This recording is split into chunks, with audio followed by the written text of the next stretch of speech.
So, so, so what I want you to do is, for those there, some of you have heard my voice over the years when you were kids, that you're familiar with what I'm talking about. And and here's what I know: God has not given us a spirit of fear, but of power and of love and of sound mind. This is a time for us to remember who we are, and that people who are running in fear, people who are running scared, people who are engaging in escape behavior. This is no time to be dancing and shouting and bring the fans out and the boots out. No, because there are things and efforts that when you're under attack, things that we fought years for, stony the road we trod, bitter the chesting rod, felt in the days when hope unborn had died. Yet with a steady beat, have not our weary feet come to the place for which our fathers sighed. We've come over a way that with tears have been watered. We've come treading a path through the blood of the slaughtered. It's no time to be afraid. It's time remind ourselves of who we are and what we have gone through and what we have come from. Come from greatness. And greatness, you got to be hungry for it. Power gives nothing without a demand. That's what Frederick Douglass said. And things that we've fought for, and just beginning to look how things are being stripped away. And so the question is, I remember Joe Madison, the Black Eagle, people would call in and complaining about stuff they were going through, and Joe would ask a question: what are you going to do about it? And this is a time we're looking at blatant stuff. I mean, blatant stuff. And so now we have to draw the line. Do you realize? And check it out: the suicide rate of our children has increased dramatically. Don't want to be here, as well as adults. And the emergency rooms, the stuff that's this climate where we are, it's not mentally healthy. I had to disengage. I was having all kind of pain and inflammation in my body. And my business partner Jerry said, "Les, stop watching the news." And he was right. I was going to the doctor. See, I got these pains in my back. And so one night I just decided to put my blood pressure cup on my arm, and I noticed my blood pressure going up, watching the news. So garbage in, garbage stays. And this environment, it's not healthy. But here's what I know. There's nothing as powerful as a made-up mind. Here's what I know: that we have the power to overcome this. That we're not going to be running scared. A lot of people are running scared. See, evil prevails when good men and women do nothing. We owe it to our children to step up. I saw a little girl. She was so cute. They think they call her Miss Shirley. She's just a cute little thing, and she can do these little dances like adults. And then I see these videos of Chinese kids learning all types of things, being groomed and curated to become entrepreneurs and world leaders. This is what we must be doing. We see, I'm seeing so many brothers that's being interviewed talking about who's the GOAT, Kobe or LeBron. Can't even afford tickets to a game. No.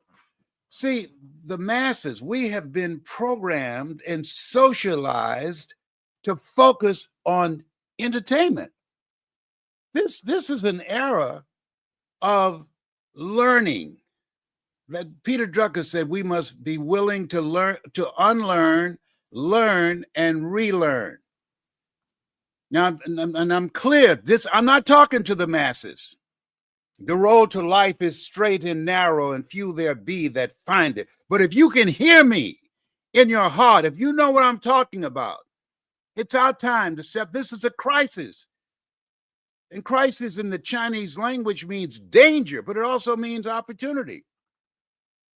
There's stuff going on right now.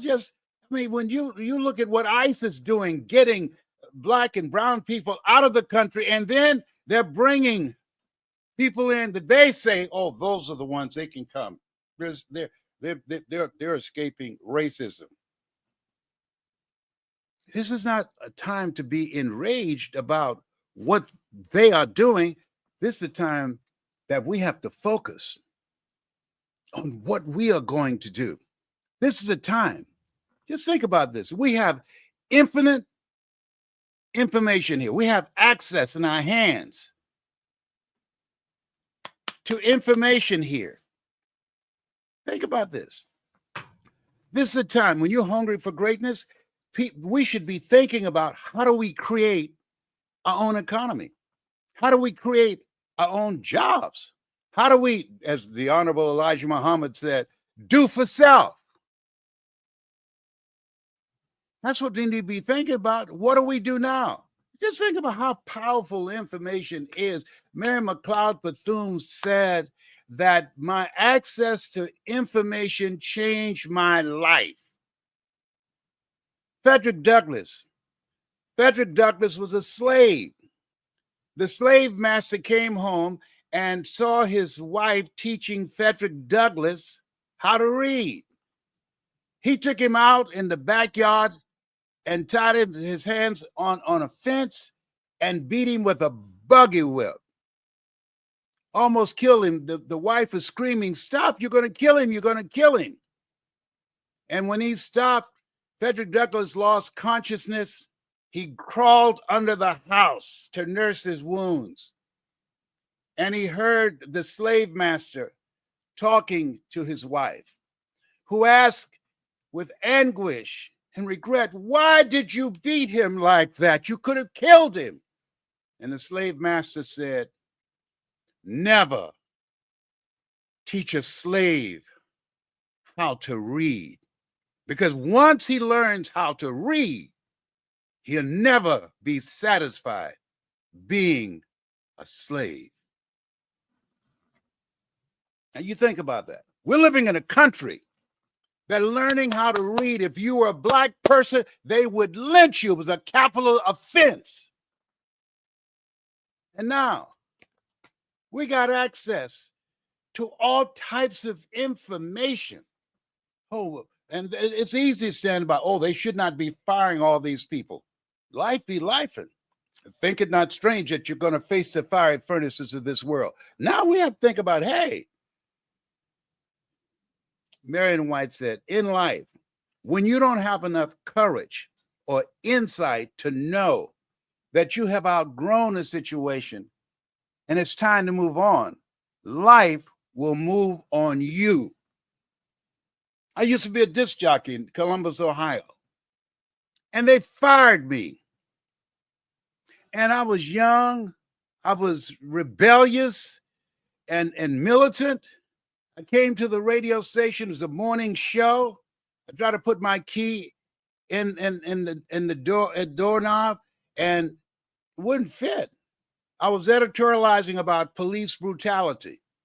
And at this time, now keep in mind, I'm 80. At this time, and really it hasn't changed much, police brutality, police beating the hell out of you or killing you was not a crime.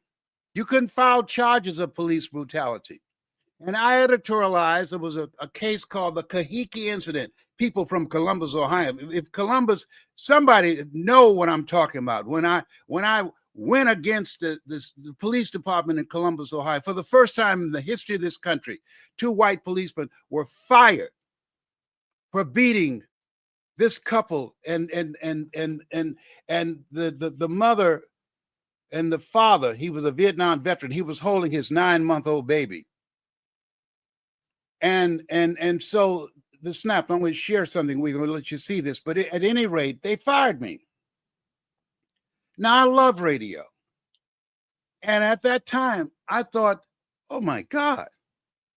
I'm married. I got a family, got a mortgage note. What am I going to do now? This is all that I know. It was all that I knew because that's all that I bothered to learn how to do. My talents, my abilities, my skills to provide for my family. Had I not been fired, I never would have ran for the higher legislature and won. Had I not been fired, I would not have discovered a part of myself that I did not know and became a community activist and was the chairman of the Human Resource Committee and the Education Committee. And I'm not saying this to impress you. I was born in an abandoned building on a floor in Miami, Florida. My mother and father, they conceived me and my twin brother in Gainesville, Georgia. We were a secret. And they went down to Miami to give birth to us, went to Jackson Memorial Hospital. And at that time, they didn't accept colored people. And so they had to drive around and find an abandoned building. And Dorothy Rucker and the colonel, my father, Oliver, I just saw pictures of them 3 years ago, and gave birth to me and my twin brother on a floor in Liberty City, 62nd Street, Northwest 17th Avenue, and put us in foster care. Life happens to all of us.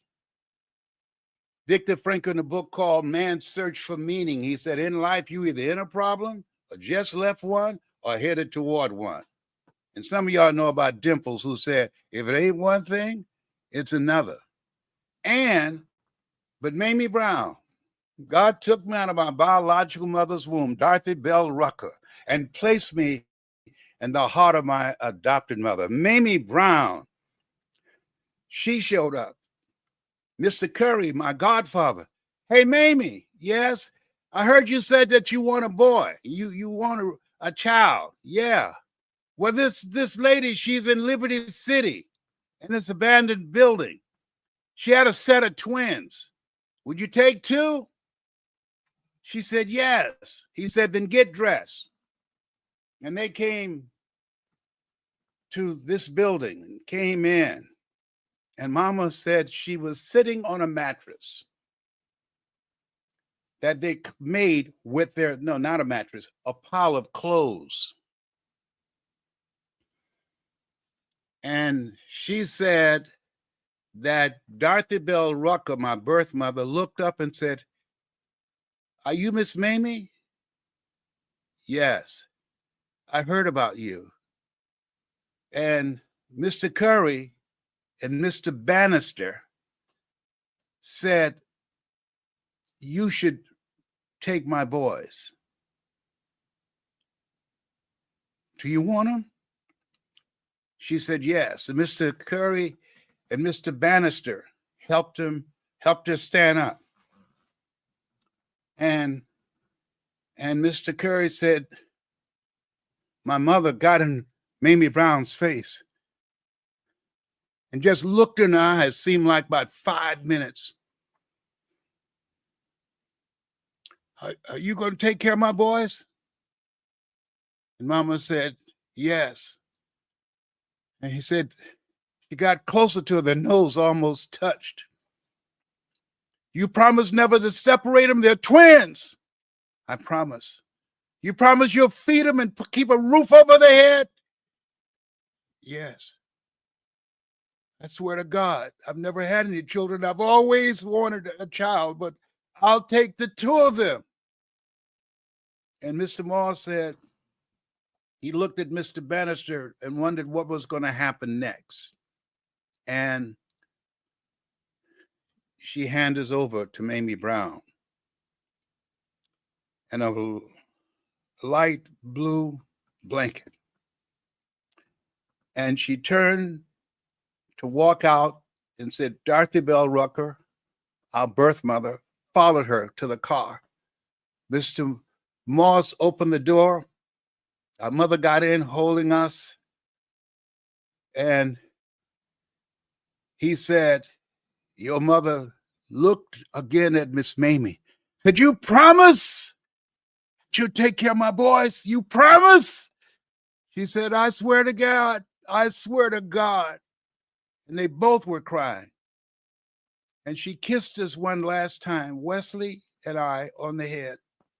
And she turned her back to the car, hit the car on the side, and said, "Go, go, Mr. Moss, go." And he said he started driving off slowly. And then all of a sudden, he heard a sound, "Wait, Mr. Moss, wait." And he said, my mother asked, "Mr. Moss, you think she changed her mind?" He said, "I don't know." And she came and looked once again. "You promise you gonna take care of her, right?" And Mama said, "I told her yes, Leslie." And she turned her back and walked away, and Mr. Moss drove away slowly. Now, anybody, there's a reason that we're taught judge not according to appearances. All this stuff that's going on, anybody looking at Wesley and I would have predicted that they're going to be statistics. They don't have a chance. They're in Liberty City, Overtown, poverty. Mamie Brown got a third grade education, never had no children. The odds are against them. When I was in the fifth grade, I was labeled educable mentally retarded and put back from the fifth grade to the fourth grade and failed again in the eighth grade at Booker T. Washington High School in Miami. Anybody looking at me and my brother, who became a Vietnam veteran, he did 2 tours in Vietnam, Purple Heart veteran, Sky Soldier, and served in the Persian Gulf, was wounded in Vietnam, spent 3 months in a hospital in Japan. And me, I decided I wanted to be a disc jockey. Anybody looking at me, he doesn't have a chance. There are people that's looking at us right now. Oh, we're going to take away DEI. Oh, we're going to change funding, and we're going to establish. We're going to take away funds from the colleges and universities. We're going to close down the Department of Education. Why? Rob them of knowledge and information. Oh yeah. Oh, we got them now. We got them now. Y'all ain't gonna get no affirmative action. We all that y'all fought for, and we shall overcome all that mess. That's gone out of here now. It's a new sheriff in town now. We got you now. Oh boy, let me tell you something. Judge not according to appearances, but righteous judgment, right thinking. This is a time for us to have a reset. This is a time for us to get our minds together. This is a time for us to begin to put filters on what we watch and what we see and what we hear and how we use our time. I was talking to somebody today and I said, look here, when can we meet to talk about some possibilities of things we can do in the community? And she said, well, what about next week? I said, listen to me, I'm 80. Do you think I'm going to be waiting around to meet with you next week? I'm going to, let's look at how we can do a Zoom. I know you want to get caught up in this Atlanta traffic. Let's do a Zoom to talk if we're going to work together. Listen to me. Make your time work for you. Life it's moving fast. I'm telling you. When you have a lot of bills to pay, you don't get 30 days out of the month. You get 2 weeks. Didn't I just pay that bill last week? I'm telling you, life is. I'm 80. What? I used to think people in their 40s were old, but now I'm looking in the mirror. Who does this? I'm 80. Whoa, where did the time go? I remember I was in Vegas, and Frank Sinatra was at Caesar's Palace, and Gladys and I were married at the time. But he was not performing. He was talking to a young man. I overheard the conversation. He said to this young man, live each day as if it were your last, because one day it will be. Now, I want you to write this now. Live your life the way you want to leave your life. You know why I'm talking? I don't know how much time I got left. I used to speak to various groups when I was speaking for AT&T, Procter & Gamble, McDonald's Corporation, General Electric, IBM, Xerox. And I asked, if you had 3 months to live, what would you do differently? And all of them said, I would quit my job. I said, well, as far as you know, this could be your last week on the planet, or this day could be your last day. So I asked myself this morning, what do? You talk about live your life the way you want to live your life. Les Brown, if you had 3 months to live, what would you do if you knew that definitively? Because we don't know. I said, I would speak this morning. I would do seminars. I'll do workshops. I'll train more people. I'll speak until I leave here. And I tell my kids, when they tell you that I've died, don't let them embalm me for 3 days. Sneak in the morgue and put a microphone in my hand. And if I don't grab it and say, you got to be hungry, call your brothers and sisters and say, Daddy's gone. How you know?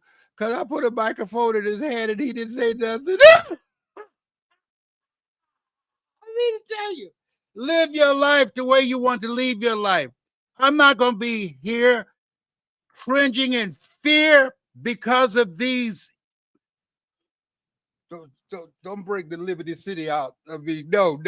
Behave. Subdue those demons. Okay. No. Are you kidding me? This is time. I want you to write this down. Think about what is it that you want to do with the time that you have left. When I was a kid, give me some tissues, please. When I was a kid, we used to go to funerals of old people. Now, I've gone to funerals of young people. Young people killing each other over foolishness. Oh, I got a beef. Listening to garbage every day that creates a virus in the mind. AIDS, addiction to incarceration, and death syndrome. No, this is a time that we want to fill our minds with things. People are talking about, oh, listen here, look at my car and look how much money I'm making. Listen to me. There's nothing that can beat the power of peace. He said, I'll keep thee in perfect peace whose mind is stayed on thee. The ability to get a good night's sleep. The ability to have peace. See, you can have all the money in the world. A person with their health have 1,000 dreams. But a person without their health, they have only one. Cancer Centers of America gave me this. You know what it is? It's a trophy. Les Brown, Perseverance Award. 39-year, 4th stage cancer conqueror because of God's grace and mercy. You know how I got through it? I was determined.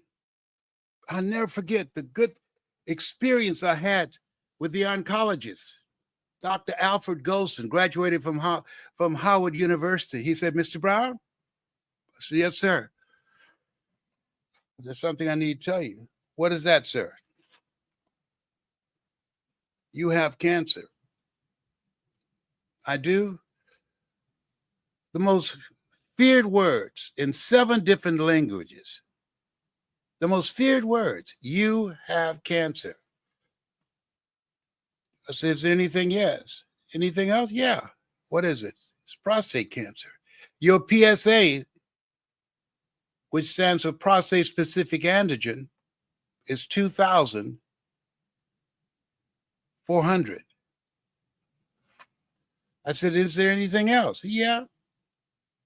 Sorry to say, it's metastasized to 7 areas of your body. I said, wow. He said, did you hear what I just said? I said, yes. I said it metastasized to 7 areas of your body, including your spine. I said, man, 7 is my lucky number. I'm one of 7 children. I was born February the 17th. Joshua marched around the walls of Jericho 7 times. Naaman dipped himself in the river Jordan 7 times. I said, 7 is my lucky number. I said, is there anything else? He said, yes. I said, what is it? He said, and you're ugly too. Man, you call me ugly? This is serious. He said, but you got this. I never tell my patients they're terminally ill. What I say is I determine the diagnosis. God determines the prognosis. I never tell you that you're terminally ill.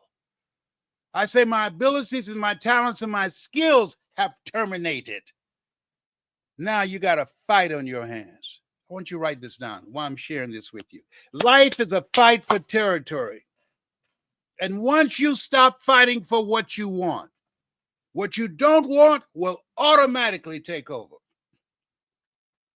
This is no time to retreat. This is no time to be learning some new dance moves. No, we're in a fight. And we got to be serious. Because they're serious. They ain't playing, and we ain't playing either. I've got 10 kids, 5 boys, 5 girls. Lord said, be fruitful and multiply. I took him seriously. Come on, somebody. 15 grandchildren, 5 great-grands. We owe it to our children to be fighting, to be involved, to developing businesses, to teach them how to become entrepreneurs. This is a brand new day. We're going through a period of creative destruction. I want you to like this page and share it. There's some people need to hear this. If you're a person of consciousness, you know some positive people, you'd listen to me. I know a thing or two. Listen to me. We're going through creative destruction. I used to be an elevator boy. You got on the elevator, and I would ask, what floor, please? Close the door manually and push the floor. Someone created an elevator that did not require an elevator attendant. It was automated, and people just get on the elevator and push the button they wanted to go to. I used to work in a bowling alley. Millenniums don't know about this. And they knocked the pins down, and me and other kids who worked in the back, we would go down, get down, and we straighten the pins up physically. Someone created an electronic tray that destroyed our jobs. When I was a kid, if you wanted to make a long distance call, somebody put some flames up so I can see it. If you wanted to make a long distance call, you had to call the long distance operator. That day's gone. You can call directly. If anybody know what I'm talking about, please, I want to see some flames or something to indicate that you know what I'm talking about. We're going through creative destruction. AI, artificial intelligence, going to replace over 325 million jobs. Creative destruction. Listen to this. This statistic just came out 3 days ago. If you're living from paycheck to paycheck, before less than a year, 60% of the Americans that are living from paycheck to paycheck will lose everything they have. I'm telling you what I know. Now, so Elsie Robinson said something. Things may happen around you and things may happen to you, but the only things that really count are the things that happen in you. And I'm saying to you, the people that are going to make it are hungry for greatness and have a mindset they're destined to win. I want to ask you a question. People ask me, what drives you? I promised my mother, I used to work on Miami Beach with my mother. She would take me to work with her. She was cleaning homes of wealthy families. And mama took in 7 kids as foster kids. But she took me to work with her. You know why? The neighbors wouldn't watch me. Miss Catherine Miss Curry, our neighbors, they said, "Look here, we watch these six, but we gonna watch Leslie because he's a little crazy. He's a little touched in the head." Oh my God! So Mama would take me to work with her, and I used to look at these big, beautiful mansions. And as we were cleaning the homes, show you how God works. I said, "Mama, what is it, boy? One day when I become a man, I'm gonna buy you a big, beautiful home, just like this." "Oh, Leslie, you don't have to do that." I said, "I know, Mama, but I want to do this for you." "You don't have to do that, Leslie." I said, "I know, but you didn't have to take us in either. You didn't have to adopt us, but you did. You're a single mother raising 7 children you didn't give birth to." And let me share something with you while I'm sharing this with you. This is a moment of opportunity. How can you say that with all the stuff that's going on? Remember what I said earlier. Had I not been fired from radio, LB Triple P, let's run your platter playing popper. There were none before me and there will be none after me. Therefore, that makes me the one and only. Had I not been fired, I would not be here now. Had I not been fired, I would not have spoken around the world. Had I not been fired, I would not have inspired over 3 billion people on the planet. Let me tell you something. I know something about you. Even though I can't see you, you have greatness in you. But you got to be hungry. You got to put in the time and the effort to develop that greatness. And when you do that, you're destined to win. Because I want you to think about your goals and dreams and the purpose and the meaning of your life, because you're going to get some pushback. You will fail your way to success. We're getting pushback now. But listen to me. Listen to me. There's a scripture that Jesus came to a town and a lady said, "Lord, have mercy." And the next line in scripture said, he saw her. Come on now. Listen, I see you. You have greatness in you. You can do more than you can ever begin to imagine. I know this to be true. I know this. And you're going to go through some stuff. It's a part of the process. Things are going to happen to you, things are going to happen to me, and things are going to happen to the people that we care about. Therefore, take unto you the whole armor of God. What do you mean? Of one, taking responsibility for changing the direction of your life. Don't settle for life as it is. I remember when I was married and I was working and I was the #1 personality in radio in Columbus, Ohio. And this guy, Bert Charles, he was just giving me hell. He was making my life a living hell. And I came home and I said to my wife, I said, "That Bert Charles, he's a stupid person. He's stupid." And she asked me very calmly, "If he's stupid, why is he signing your paycheck?"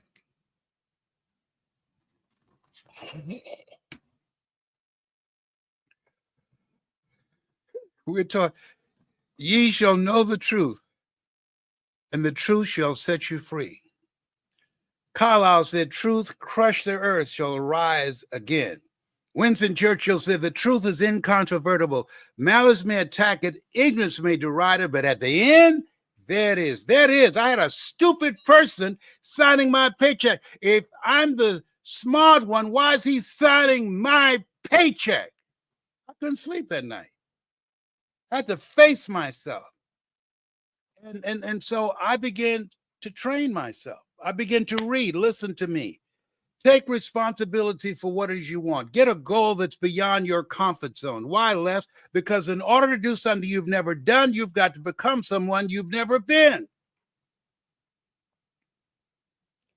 Paul said, "I must die daily." You got to die to who you are now to give birth to who you are to become. We were born and preserved for such a time as this. I see you. You have greatness in you. You're destined to win when you are willing to work on yourself.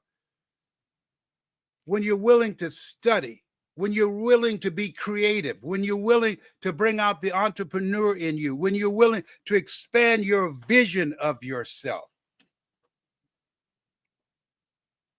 Dr. Miles Monroe, one of my most famous students, he said, Les Brown, he said, hey, man, you're getting up there in age.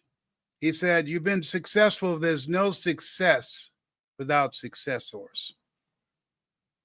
He's on the other side. Dr. Miles, you're right.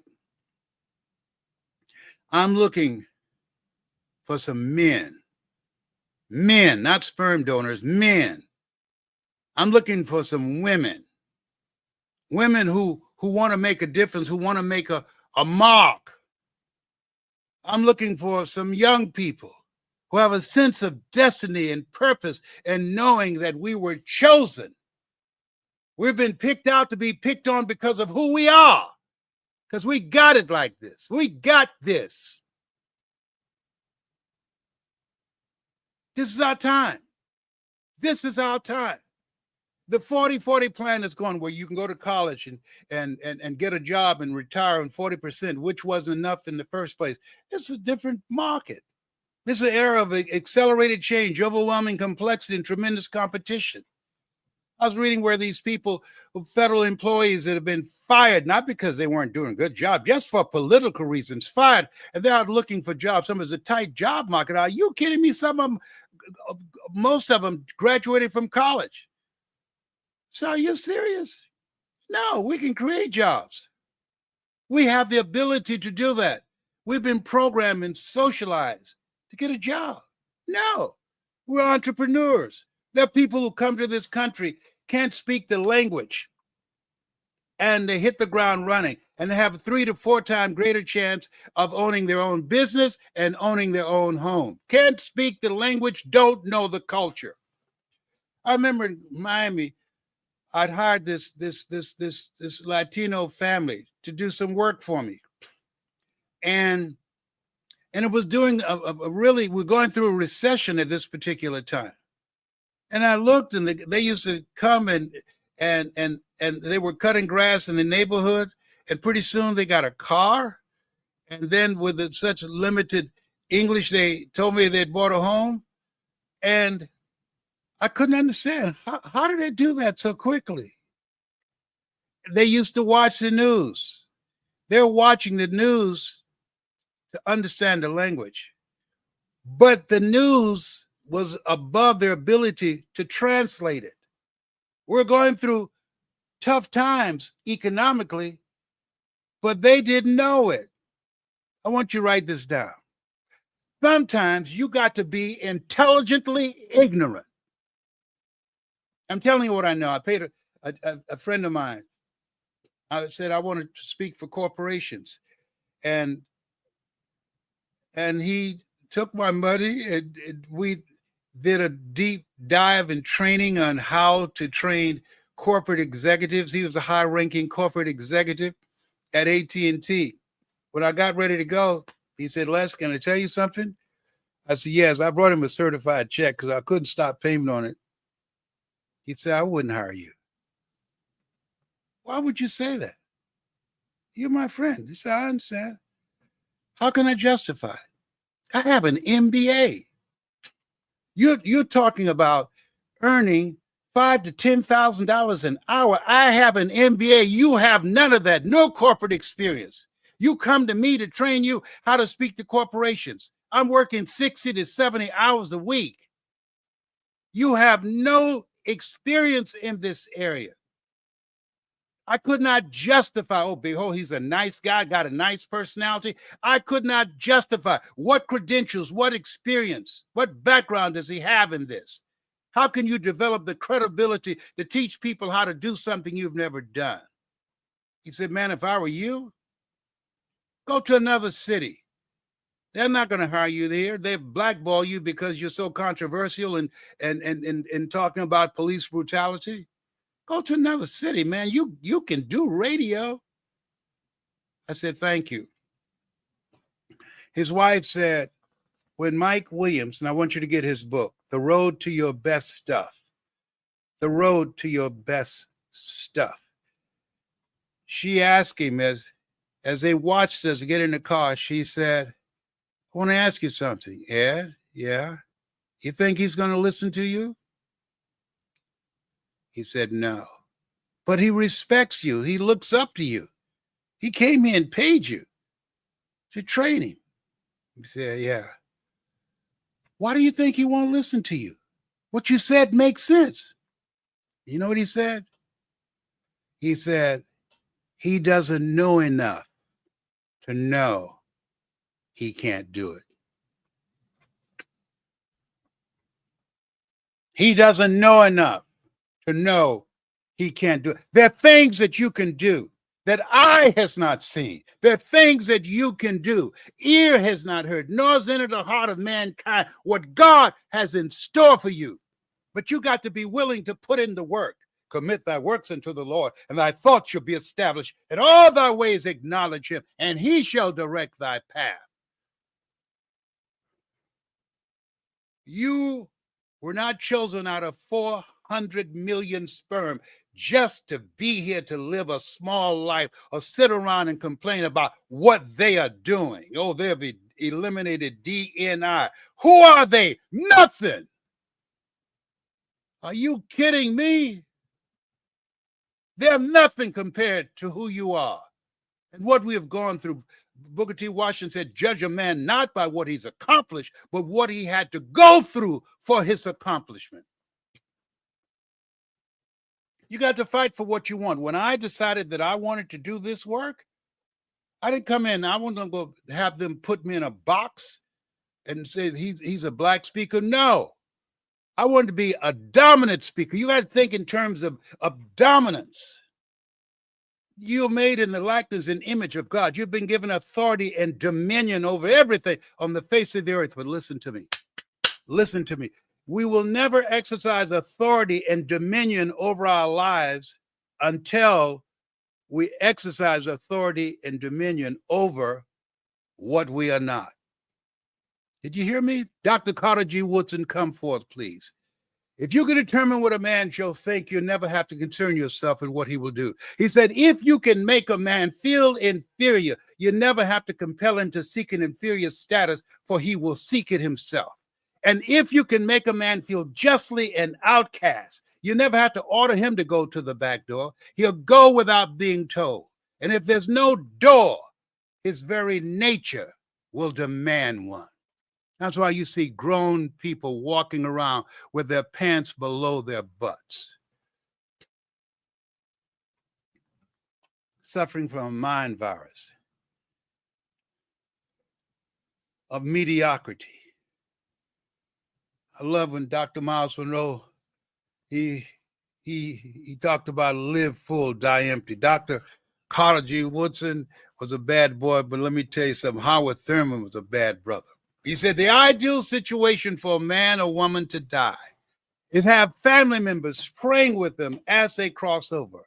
He said, but imagine, if you will, being on your deathbed and standing around your bed, the ghost of the dreams, the ideas, the abilities, the talents given to you by life, but you, for whatever reason, you never pursued those dreams. We never heard your voice. We never heard your story. We never saw your genius. And there they are looking at you with large, angry eyes saying, we came to you and only you could have given us life. And now we must die with you forever.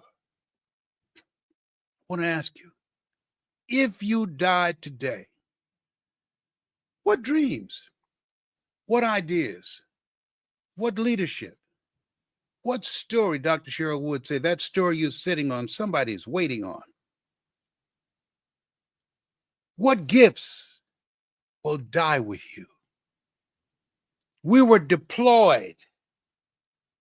There's something you've got that it's you, an unrepeatable miracle. It's you, it's in you. And don't get stuck in your head. I didn't do what I'm doing now for 14 years. I don't have a college education. I have no corporate experience. And people were telling me I couldn't do it. People who should have been encouraging me, saying, go for it, Les. You can do it, Mamie's boy. Say, you can't do that. And then I told myself I couldn't do it. There's an African proverb that says, if there's no enemy within, the enemy outside can do us no harm. I want you to like this page and share it. I'm going to share something with you right now. Get some other people tune in. There's a lot of craziness out here. Let some people who you know that's playing with a full deck, because this is not for everybody. This is for the few. You're listening to me. You know why you're listening to me? Because what's in me is in you. What I've done, you're going to do and do it even more. And so I was at this event. Ever been to an event where somebody was speaking and you said to yourself, he's talking to me? I was at this event and this guy was speaking and I was listening. And the things that he was saying, he was talking to me. He said, you know what? And then he stopped. See, everybody can't move me. You got to be good to get me. He said, there's somebody here that should be up here holding this microphone. And he looked around the audience. I'm seated behind somebody. He said, but you've convinced yourself you couldn't do it. Has that ever happened to you? Something you felt in your heart that you can do, but being practical and logical and realistic, you convinced yourself that you couldn't do it? He said, you've told yourself that you don't have the education or the qualifications.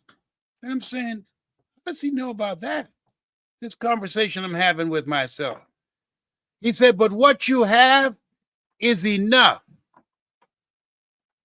And then he went on continuing to speak. And he stopped again. He said, look, this just dropped in my spirit. I don't know who you are, but God told me to share this with you.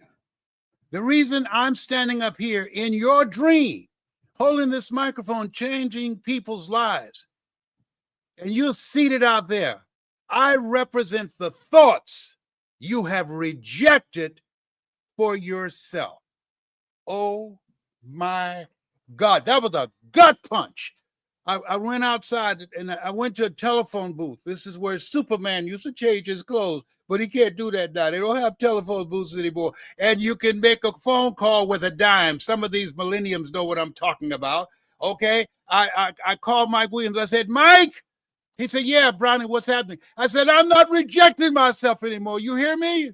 Brownie, calm down. No, I'm not rejecting myself anymore. My mother has breast cancer. And I'm not rejecting myself anymore. She needs me, and I promise her she won't go to a nursing home. I promised her I would take care of her. And I know I can speak, but I've been afraid. I've always thought people who had college education were more intelligent than me, and I would not have anything to say to them. He said, Brownie, I hear you, man. I said, will you help me, Mike? He said, yes. I'm coming down to see you. I want to say something to you. Ask for help, not because you're weak. Ask for help because you want to remain strong. I want you to write this down. Sometimes you have to have somebody in your life believe in you until your belief kicks in. I'm telling you what I know. He always saw this for me. Always. He said, man, you can do more than be a disc jockey.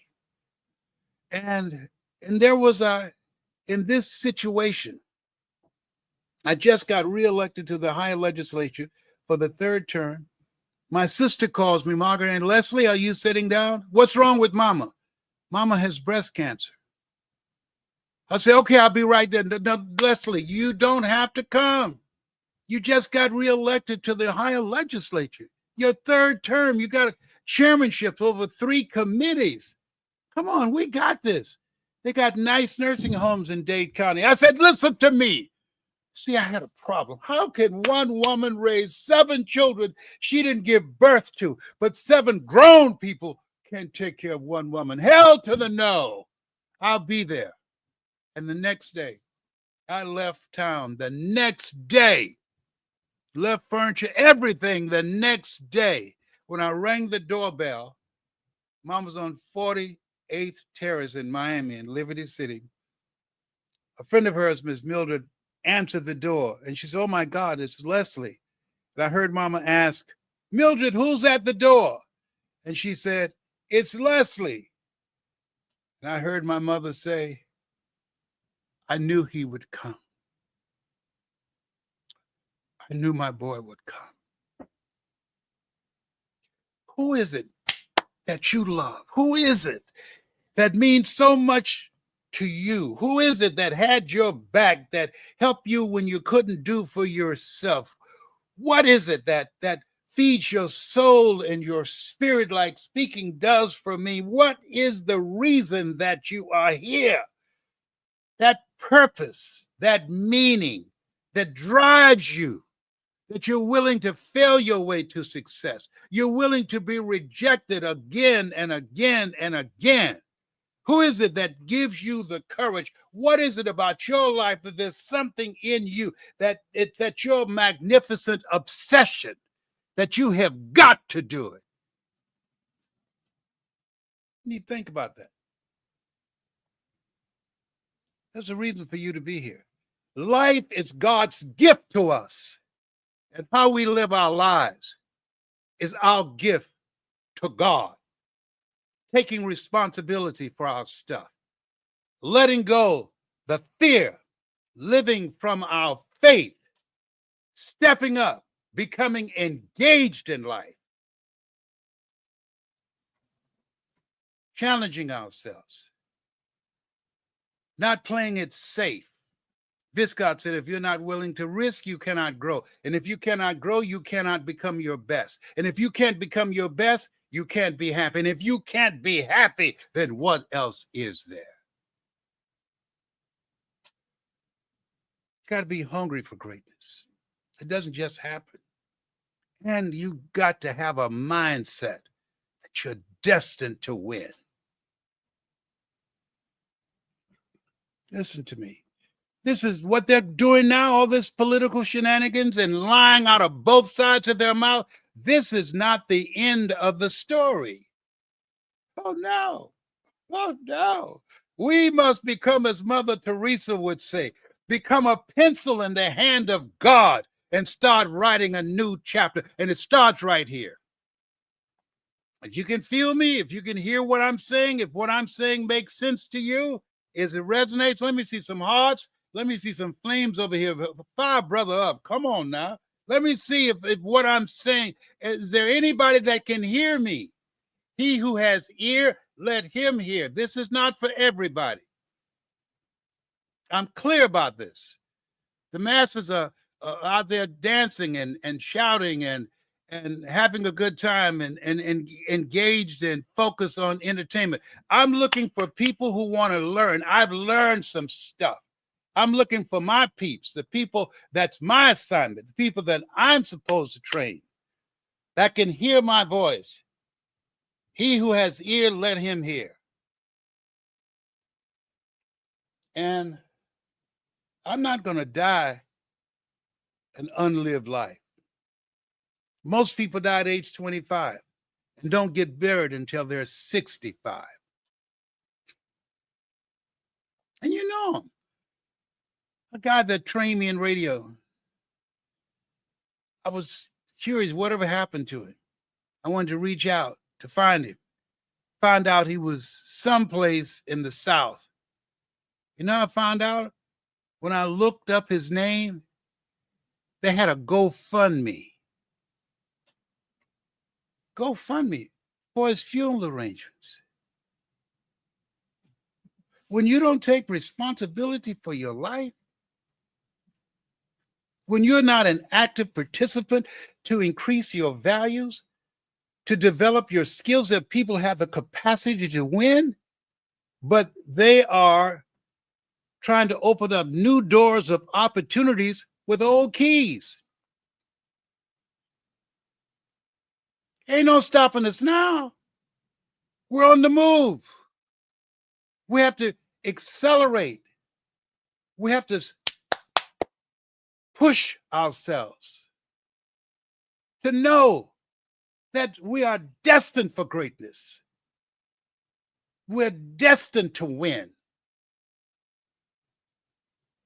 You look at the blatant stuff they're doing now, as if we're not here. There's a quote I love. Stand up for what you believe in, because you can fall for anything. If you believe that we can create new economies, if you believe that we can create jobs, if you believe that we can educate ourselves and use the time that we have left to live a bigger life, to make a greater impact. I got to sing, always strive to be on top in life, because it's the bottom that's overcrowded. I remember seeing Tony Robbins on television, and they had this infomercial that's spending. He had some investors, Gunther Rinker, and they spent over $1 million promoting him around the world on her personal power program he had. So I wrote them a letter. This is before emails and text messages. Hey, my name is Les Brown, and I sent them some information about my story. And they wrote me back and said, you have a very inspiring story. And I had one of those Polaroid pictures of myself that I sent them to, right? It said, you have a very inspiring story, but you're Black. And we don't believe that America or the world is ready for a Black motivational speaker. I wrote them back and I said, thank you very much for reminding me that I'm Black. I never would have known that if you had not told me. I said, I'll see you from the top. If you go on, I'm not making this up. If you go on, put Les Brown, and it's out there, speaking in the Georgia Dome. If you go and see that, you'll see me speaking before 80,000 people. Georgia Dome, go. But that speech, it impacted so many people. And they had a choice of Tony Robbins, of Zig Ziglar, of Dr. Norman Vincent Peale, of Jim Rohn, but they chose Mamie Brown's Baby Boy. Why? Because I was a dominant speaker. I ain't playing with you. This is our time. Can you feel me? Let me know. I can see your comments of it. Let me see the flames and some hearts or something. If this is resonating with you, here's something else. This is the time that you want to be unreasonable. What do you mean? When I was a kid, we used to say, to illustrate that something was impossible, you would say, oh, you got as much chance of doing that as a man going to the moon. We've gone to the moon. John F. Kennedy called a meeting. He was inspired to do it because he was determined the United States would beat Russia to the moon. Werner von Braun, very brilliant Jewish inventor and scientist. The press and everybody, they were there. He asked, Werner, what will it take for us to go to the moon? And everybody with the typewriters and everybody set and anxious and ready to take notes and look at the charts and the illustrations. I want to ask you, what will it take for you to create a new life, to create a new outcome? What will it take for you to become involved in creating a movement that will change the lives of our children and our children's children? Werner, what will it take for us to go to the moon? And Werner von Braun said, the will to do it. And everybody waiting. The president looked at him. He didn't say anything else. The will to do it. The next day, John F. Kennedy called a news conference and said, we're going to the moon in 10 years. He did it in 8. What will it take for us? All the stuff that's been taken away, all the advances that have been stripped, all the efforts to wipe us out of the history books. What will it take to create a different environment where we can feel safe and secure, a nourishing environment that's inspiring and inclusive, and allow us to create a world that we can be proud of, and our children's children can be proud that we live? The will to do it. What will it take for you to recover from COVID? What will it take for you to become an entrepreneur? You don't have the money, you don't have the education, you don't have the resources. It's something you've never done before. You realize that what Peter Drucker said, that we must be willing to unlearn, learn, and relearn. That there are people that are failing because they are not willing to unlearn the ways and the thinking that's archaic, that can't get them where they want to go. What will it take for you to make up your mind? There's nothing as powerful as a made up mind. What will it take for you to say, I ain't going out like this? What will it take for you? Like Fannie Lou Hamer said, I'm sick and tired of being sick and tired. What will it take for you to raise your voice, to get serious, to develop your skills, to begin to look at your relationships and create a different kind of environment? Because who you run with determines who you end up with. Look at the people around you. Ask yourself the question, who should I count out? Who should I count on? And who should I count out? When you make up your mind that you're going to do something different with your life, listen to me. Environment is everything. Everybody's not supposed to go with you on the journey of your life. There's some people are going to be envious of you. There's some people that's going to be jealous of you. And there's some people that's happy with you just the way that you are. They don't want you to change. I'm telling you what I know. I left Miami with a Greyhound bus. The first time I spoke out of Florida, listen to me how God works. First time I spoke, Hillside Spiritual Center, Dr. Barbara King. If you have somebody remember Barbara King, put some hearts in the comments. And I just read my book called Live Your Dreams. I did not know. I didn't know. Dorothy Bell Rucker, my birth mother, seated on the front row. She was actively engaged in that ministry of Barbara King and was a part of the committee. Said, y'all bring Les Brown in. He's got a book called Live Your Dreams. They didn't know what our relationship was. Barbara King and I were very good friends. And my niece that I just discovered, I want you to go online and put in Les Brown's 2021 surprise. My niece said, Uncle, as you spoke, your mother cried all during the service. And I asked her, what's wrong, Auntie? And she just waved her hand and kept saying, that's my boy. That's my boy. She said, I thought she was agreeing with you. I did not know what she was saying. That's my boy.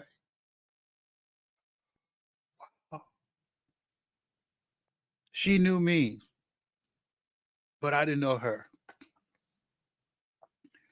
And I always wondered, would I ever know anything about her or my father? And then my oldest son, Calvin, did a genetic search. Come to find out, 45 minutes from where I am now, my brother and I were conceived in Gainesville, Georgia. But she and my father came down to Miami to give birth to us. This thing called life. Come on, now you can't make this stuff up. All things work together for good for those who love God. Come on. Listen. Oh, this is not to break us. This is to bend us in the direction of what we need to do to take control of our destiny. It's a wake-up call. That's all it is. It's a wake-up call. No time to be scared. No time to be engaged in conversation. Did you see what they did? No, no, no, no. Wherever we were pointing at them, we got three fingers pointing at ourselves. Whoever you are, wherever you are listening, take responsibility. Decide that you're going to step up. Take responsibility. Decide you're going to go all in. A.L. Williams said, all you can do is all you can do, and all you can do is enough, but make sure you do all you can do. I ain't playing with you. Don't come for me. I didn't call an Uber. Okay. My medication went off. So I'm going to be on often. I'm going to do an event. And I know just a handful of people. I don't want some big event where the hundreds of people, 1,000 people. I want a small group of serious, committed people who are operating on the mantra as they look at their goals and dreams to take a stand with their life and have the will to do it. If that's you, email me. I don't want to say where it's going to take place because I don't want people just showing up. No, I'm just looking for a handful of people, about 60 or 80 people, the will to do it. Email me at lesbrown77@gmail.com. And the title of it is called You've Got to Be Hungry. How to monetize your dreams, how to leverage artificial intelligence and make it our ally rather than our enemy, how to develop a new skill set. I'm learning stuff every day. I work Chat GPT. I call it Charlene, okay? Listen, I'm doing it. You're never too old to learn. You're never too young to teach. And I'm learning from young folks teaching me. Why? I come from the school of thinking if you don't use it, you lose it. People spend time looking at Netflix, sitting around every day looking at television. You know, isn't it interesting how you can be in the same house with someone and you live in two different worlds? Somebody put some hot tubs or some flames, if y'all know what I'm talking about, in two different worlds. I was talking to my twin brother, Wesley. He's my hero. And Wes is a Purple Heart, as I mentioned earlier, did 2 tours in Vietnam and the Persian Gulf. I said, Wesley, we got to really be selective in what we're eating. You can't eat Dunkin' Donuts every day. He said, you make your choices and I make mine.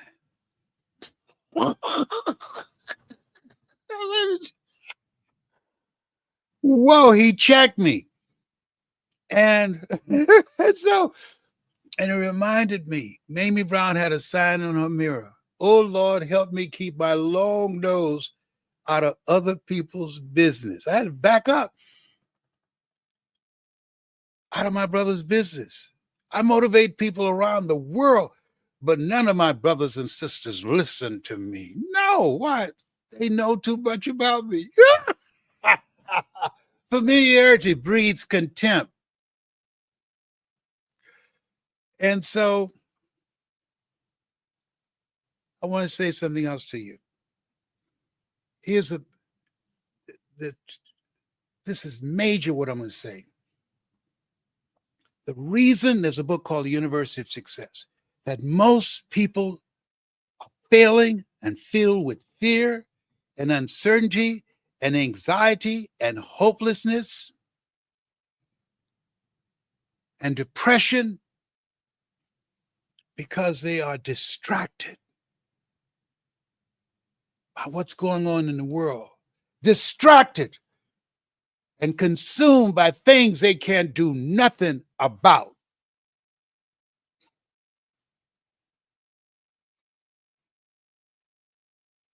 This is the time you got to put yourself on a mental diet. Nothing can get through except through the ears and the eyes. So I don't consume anything and giving it occupation in the real estate of my mind unless it can help me get to the next level. People ask me, how you doing? I'm cancer free, I'm debt free, and I'm drama free. And I work at it. Now here's something else. I want you to write this down and put it someplace else. A lot of people, and I've learned that there are certain phone calls I don't take. Why? Because they would deplete your energy. That's important. There's some people that you know it's a gimme call. You know it. So write this down. This is important what I'm saying to you. And put some flames up or some hearts up if it resonates with you. Are you ready? Good. Don't be the go-to person for people you can't go to. Now put that in your pipe and smoke it. There are people that they're always there when they need you. Don't be the go-to person for people you can't go to. This is the time you've got to be selective of your friends. Practice OQP, only quality people.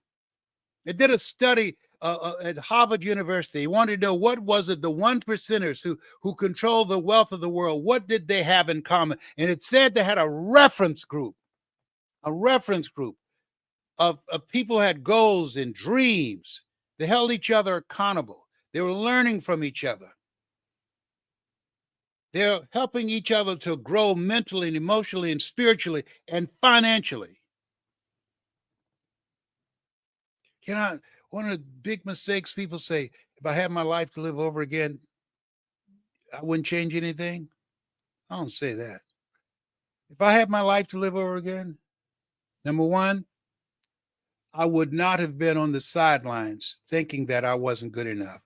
For 14 years, I stopped me. There's an African proverb that says, if there's no enemy within, the enemy outside can do us no harm. And if I had my life to live over again, as a parent, I made a bad mistake. I wanted to make life easier for them.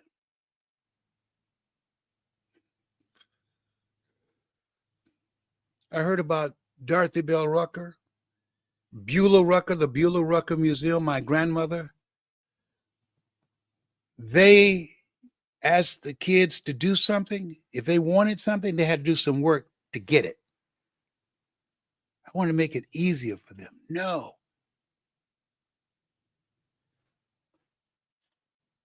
Work. Putting in the elbow grease, effort, discipline, determination, drive, hunger. That's how you develop your character. That's how you discover who you are. That brings out the greatness in you. No. Everything that I've experienced, all the rejections, I'll never forget this company. They hired me to speak, and they had all these speakers going before me, and they all had 90 minutes. And I was the first African-American speaker to be on this platform. They said, Les Brown? Yeah. You got 15 minutes. 15 minutes? Yeah. Wait a minute. Brian Tracy, Zig Ziglar, all these other guys, they got 90 minutes.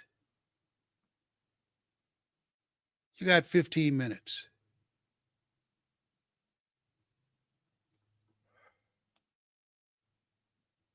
And something said, don't get angry.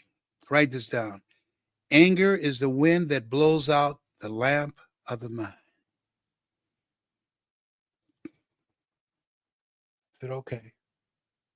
And I took that 15 minutes and I milked it. Do you hear me? That 15 minutes, I got the butter from the duck. That 15 minutes, ain't never seen nothing like that. Almost had them speaking in unknown tongues. Chevrolet, Honda, Honda, Toyota, Toyota, Toyota, Tababota, Tababota. I milked that 15 minutes, and I decided because of that experience, I'm going to be so good, they'll never do this to me again. I'm going to be so good, I can get my own audience. I won't need them. I'll be so good, I'll set up my own stages, and I'll train my own speakers. Let the things that we experience bring out the greatness in you. So this is a time of great opportunity with all this craziness that's going on.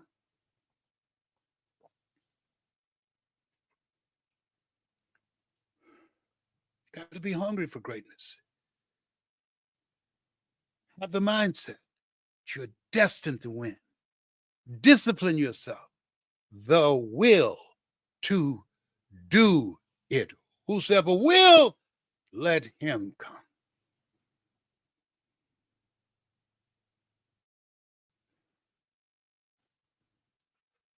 If you got some value out of what I've shared, and you want to be a part of my reference group, a community of collaborative, achievement-driven, supportive relationships. This is a time that we have to have mental resiliency. This is a time that we have to increase our skill set and leverage artificial intelligence. And I got some tremendous partners that's working with me. If you're ready to start your own business, you ready to promote yourself, your skills, your knowledge, you ready and looking for a breakthrough, I'm your guy. I know a thing or two because I've seen a thing or two. And if you want to be a part of my community of greatness, with a mindset we're destined to win, email me, lesbrown77@gmail.com. Say, hey, I want you to coach me. I'm going to have a session. It's going to be a minimum of investment. And I want to be in a room. I don't want to do a Zoom. I want to be in the room. There's something about being in the room. There's something about the energy, about the experience. Oliver Wendell Holmes said, once a woman or man's mind has been expanded with an idea, concept, or experience, it can never be satisfied to going back to where it was. I got some people out there listening to me that my name is on you. You know my voice. You know it. I ain't playing with you. Let me read some of these comments over here. How long have I been talking? I don't know. Let me see. Put on my Walgreen glasses. Okay. All right. This is, Dennis said, I have the will to do it. And Jonathan said, value for sure. Felicia said, right. Okay.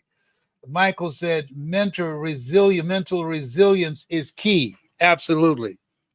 Mental resilience, leveraging technology, artificial intelligence. We're in this place where Einstein said the thinking that has brought me this far has created some problems that this thinking can't solve. It's a new level of thinking. I'm going to share with you. I'm going to do this seminar. It'll be around 60 to 70 people. I'll show you how I made my first million in 3 years.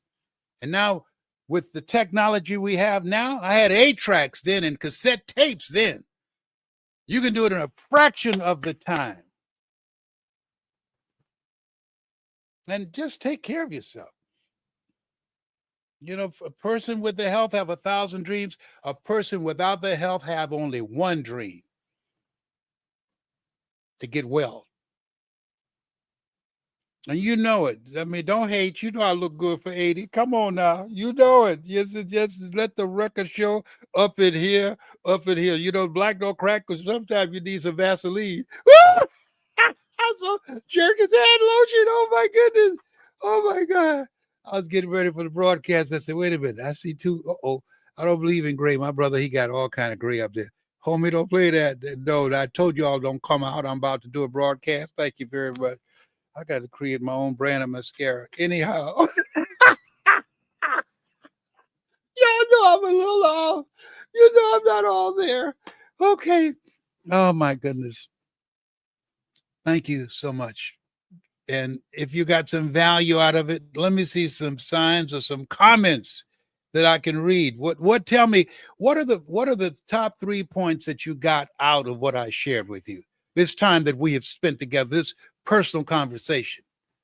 What are the top 3 things that you got out of listening to me today? I want to know that. I want to see, did you really hear me? It's one thing to hear, but to listen and to get something of substance out of it, that's important. You know, I'm not a preacher. You know, preachers preach the gospel about Jesus. I preach the gospel that Jesus preached. He said, these things ye shall do, and greater things shall ye do. And I'm here to inspire you to do the greater work. I ain't playing with you. So let me spend some time listening to your comments, reading your comments. That inspired me. I'm coming back again today. I'll get me some honey and hot water and lemon. I ain't through yet. I ain't through with y'all. No, I don't know how much time I have left, and I'm going to work my way all the way through until I leave here. Thank you, Father, for this opportunity to be a voice of hope, to serve. You said you'll never leave us nor forsake us. Thank you for guiding us. Thank you for dispelling the fear and encouraging us to stand on our faith and to know all is well. And so it is. Bye for now. Bye bye.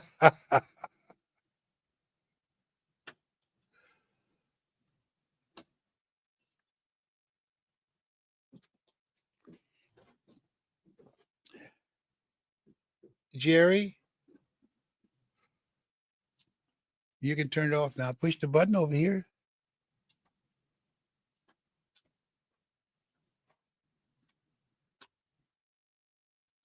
That's why I say you don't do this live thing. I'll listen to